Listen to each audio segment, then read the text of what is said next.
For many households, the beef aisle has become another place where the grocery bill is harder to manage. Not only steak, ground beef for dinner, burgers at a restaurant, a familiar package in the meat case, now carrying a higher price. The pressure did not start at the checkout counter. It began much earlier, inside the cattle supply chain. As of January 1, 2026, the United States had 86.2 million cattle and calves on farms. Beef cows were down 1% from a year earlier. The calf crop was down 2%. Cattle on feed were down 3%. Those numbers matter because beef supply cannot adjust quickly. A smaller cattle herd today can shape beef availability months and even years later. By May 2026, that pressure was already visible at the consumer level. Ground beef averaged $6.745 per pound in U.S. cities. Beef and veal prices were up 12.9% from a year earlier. Uncooked ground beef was up 12.1%. Uncooked beef steaks were up 14.8%. For household balancing groceries, rent, insurance, utilities, and car payments, these increases are not abstract. They appear one shopping trip at a time. The pressure is not limited to consumers. Companies and workers are also caught inside the same system. On June 12, 2026, JBS USA announced planned closures of a beef production facility in Souderton, Pennsylvania, and a value-added facility in Memphis, Tennessee. The company said production would be absorbed into other facilities across its network. It described the move as part of an effort to make operations more efficient, modern, and positioned to compete. That detail points to a difficult condition inside the beef industry.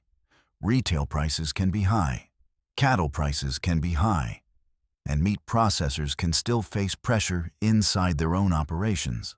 USDA data shows the cattle herd has been shrinking since 2019. USDA ERS linked higher farm-level cattle prices to a cyclical contraction of the herd and tight cattle supplies. This is the system behind the beef price squeeze. Ranchers maintain breeding herds. Calves move through the supply chain. Feedlots prepare animals for slaughter. Packing plants process the beef.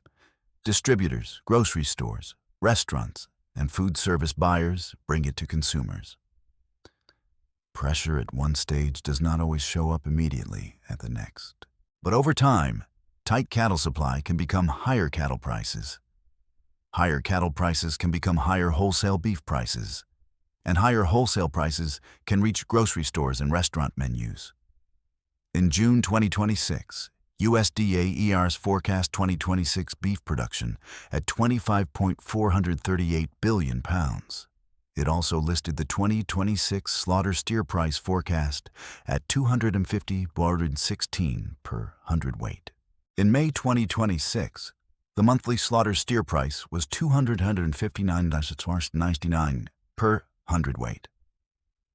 Those figures matter because cattle are the core input behind beef. When cattle prices remain elevated, the system has less room to absorb costs before they reach consumers. For ordinary Americans, the effect is straightforward. Some households may buy less beef. Some may shift from steak to ground beef. Some may stretch meals further. Some may eat out less often. Others may keep buying the same items and cut back somewhere else. These choices rarely appear as one dramatic change. They show up as a tighter monthly budget. There is also a local impact. The planned JBS closures directly affect the communities around Souderton, Pennsylvania, and Memphis, Tennessee. These are not just facilities on a map. They are workplaces tied to families, local spending, and regional economies. JBS said decisions like these directly affect team members and the communities where the company operates. That statement confirms the company recognized the human consequence. But the broader economic story is not only about two facility closures. It is about a beef system operating with less cushion. USDA NAS data shows fewer beef cows, fewer calves, and fewer cattle on feed. USDA ERS data shows lower production forecasts and higher cattle prices.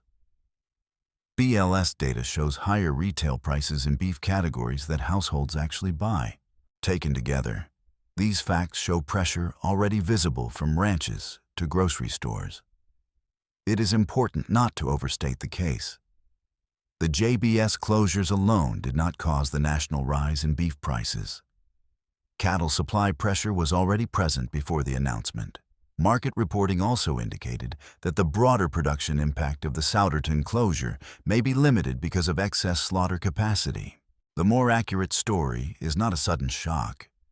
It is a continuing squeeze. A smaller herd, high cattle prices, lower production forecasts, higher retail beef prices, and households absorbing the result. Beef is different from many grocery items. When a packaged food company faces a short-term input cost increase, production can sometimes adjust faster. Cattle production moves slowly. Rebuilding a herd takes time. Decisions made at the ranch level can take a long time to reach the meat case. That delay makes the pressure easy to miss. By the time shoppers see a higher price, the underlying conditions may have started years earlier. It also helps explain why beef can remain expensive even when broader inflation appears to cool. Inflation can move one way overall, while specific categories continue to rise. Beef is one of the categories where supply conditions, production forecasts, and retail prices have to be viewed together. For middle-class households, that distinction matters. People do not pay inflation as one average number. They pay rent. They pay for gas.